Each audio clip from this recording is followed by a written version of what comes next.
जय श्री राधे। होली के 7 दिन बाद शीतला सप्तमी का त्योहार मनाया जाता है। इस दिन महिलाएं सुबह अंधेरे में रात में बने मीठे चावल, हल्दी, चने की दाल लेकर होलिका दहन वाली जगह जाकर पूजा करती हैं। बसोड़ा या बसोरा भी इसे कहते हैं। शीतला माता को रोगों को दूर करने वाली देवी माना गया है। जो भी माँ शीतला सप्तमी का व्रत करके उनकी पूजा करती है, उनकी संतान सभी प्रकार के रोगों से दूर रहती है। इस दिन बासी भोजन को ही ग्रहण किया जाता है। शीतला सप्तमी से एक दिन पहले यानी कि षष्ठी तिथि को मीठे चावल बना लें और उसके बाद पूजा की सभी सामग्री तैयार कर लें, जिसमें मीठे चावलों के साथ हल्दी और चने की दाल अवश्य ही होनी चाहिए। इस दिन सुबह ठंडे पानी से स्नान करना चाहिए और साफ वस्त्र धारण करके अंधेरे में जहाँ पर होली जलाई गई हो उस स्थान पर जाना चाहिए।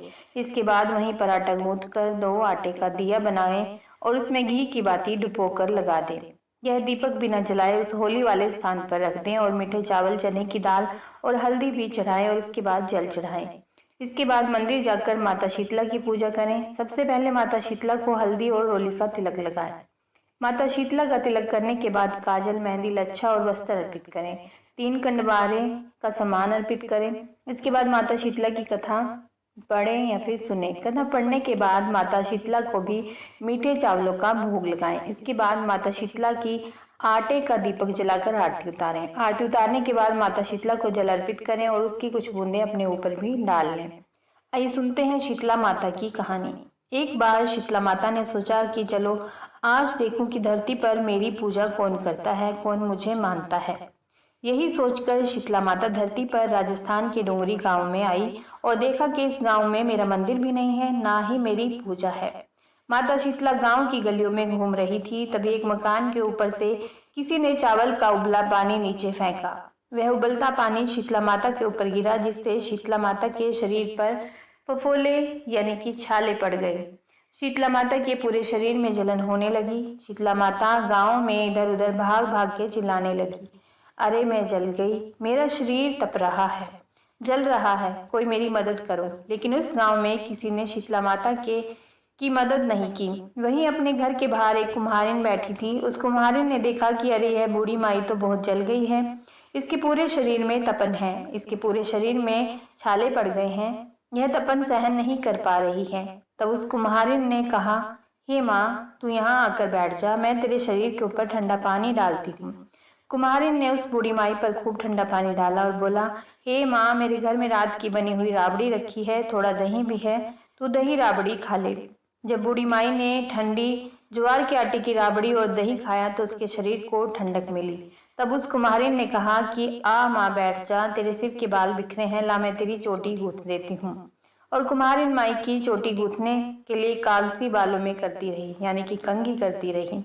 अचानक कुम्हारिन की नजर उस बूढ़ी माई के सिर के पीछे पड़ी तो कुम्हारिन ने देखा कि एक आंख बालों के अंदर छुपी हुई है। यह देखकर वह कुम्हारिन डर के मारे घबराकर भागने लगी। तभी उस बूढ़ी माई ने कहा, रुक जा बेटी, तू डर मत, मैं कोई भूत प्रेत नहीं हूँ, मैं शीतला देवी हूँ। मैं तो इस धरती पर देखने आई थी कि मुझे कौन मानता है, कौन मेरी पूजा करता है। इतना कहकर माता 4 भुजा वाली, हीरे जवाहरात के आभूषण पहने, सिर पर स्वर्ण मुकुट धारण किए अपने असली रूप में प्रकट हो गई। माता के दर्शन कर कुम्हारिन सोचने लगी कि अब मैं गरीब इस माता को कहाँ बिठाऊं। तब माता बोली, हे बेटी, तू किस सोच में पड़ गई। तब उस कुम्हारिन ने हाथ जोड़कर आंखों में आंसू बहते हुए कहा, हे माँ, मेरे घर में तो चारों तरफ दरिद्रता बिखरी है, मैं आपको कहाँ बिठाऊं। मेरे घर में ना तो चौकी है, ना बैठने का आसन। तब शीतला माता प्रसन्न होकर उस कुम्हारिन के घर पर खड़े हुए गधे पर बैठकर एक हाथ में झाड़ू, दूसरे हाथ में डलिया लेकर उस कुम्हारिन के घर की दरिद्रता को झाड़कर डलिया में भरकर फेंक गई और उस कुम्हारिन से कहा, बेटी, मैं तेरी सच्ची भक्ति से प्रसन्न हूँ, अब तुझे जो भी चाहिए मुझसे वरदान मांग ले।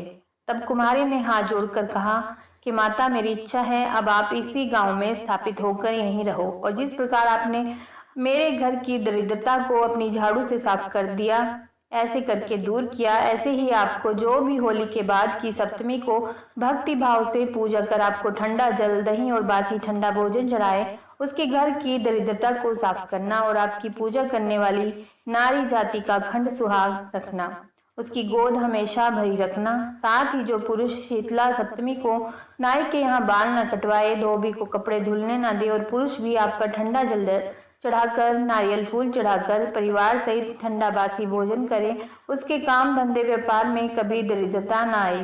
तब माता बोली, तथास्तु बेटी, जो तूने वरदान मांगा है मैं सब कुछ तुझे देती हूँ। हे बेटी, तुझे आशीर्वाद देती हूँ कि मेरी पूजा का मुख्य अधिकार इस धरती पर सिर्फ कुम्हार जाति का ही होगा। तभी उसी दिन से डूंगरी गांव में शीतला माता स्थापित हो गई और उस गांव का नाम हो गया शील की डूंगरी।